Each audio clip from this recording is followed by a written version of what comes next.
Well, hello, friends. I want to deliver to you the best message I've ever had before. It's about the true gospel revealed. The true gospel begins with ontology, not morality. Let me say that again up front. The true gospel begins with ontology, not morality. It means that the gospel starts by telling us who we are. It tells us who we are.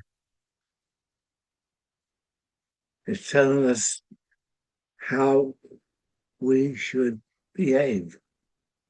Ontology equals being. Ontology begins with your origin. See, a lot of people don't know what the word means.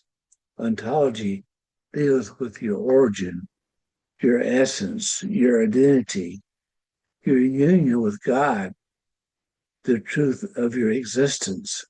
Wow. In other words, ontology answers what is true about you and me because of what Christ has done. Before you lift a finger, before you behave, before you believe correctly, before you do anything, well, that's just the truth about ontology. Morality, on the other hand, equals behavior. Morality deals with ethics, choices, conduct, lifestyle, well, that kind of thing. Well, morality answers, how should we live? Morality answers, how should we live? But the gospel does not begin there. Let me say that again. That's a power statement. But the gospel does not begin there. The gospel orders are different, but religion has flipped the order to number one, behavior, two, believe, three, belong. But the apostolic gospel flips it back. Number one, being, ontology. You are his offspring. Two, believe, awakening to what's true. Three, behave, living from identity. This is why Paul didn't start with commandments.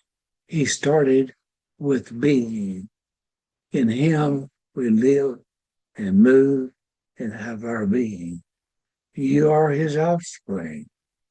You have died, and your life is hidden with Christ in God. As he is, so are we in this world. These are ontological declarations, not moral instructions. Why does this matter? If the gospel begins with morality, you try to behave. You're on your way to identity. You live in anxiety and fear and performance. You know what I mean there? You see God as a judge before God is a father. If the gospel begins with ontology, you live from identity, not toward it. You live from identity, not toward it.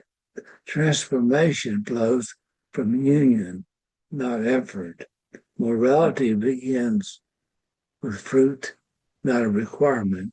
Grace becomes the atmosphere, not a loophole. The gospel is a mirror. It's not a manual. Morality is a manual. Morality is a manual. Do this and don't do that.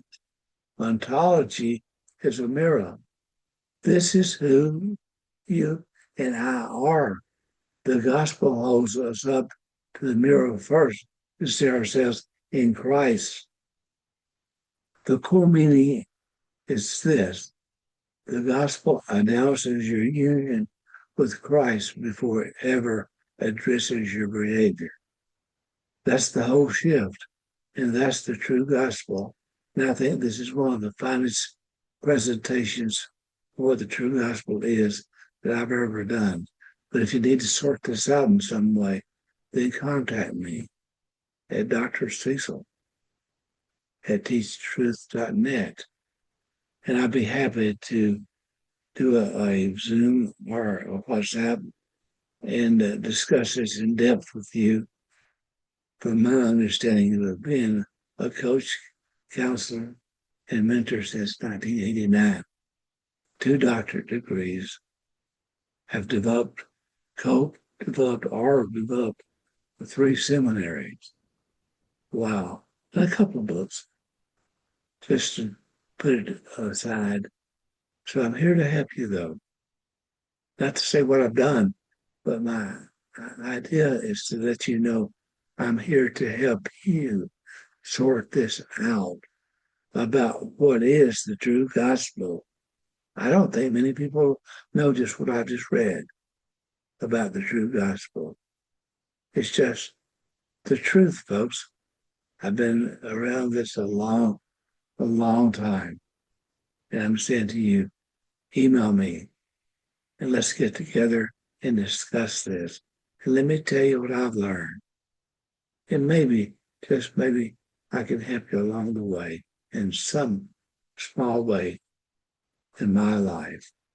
So in everything I say and do, I simply say, well, folks, be blessed today. Why? Well, because you already are. Bye-bye now.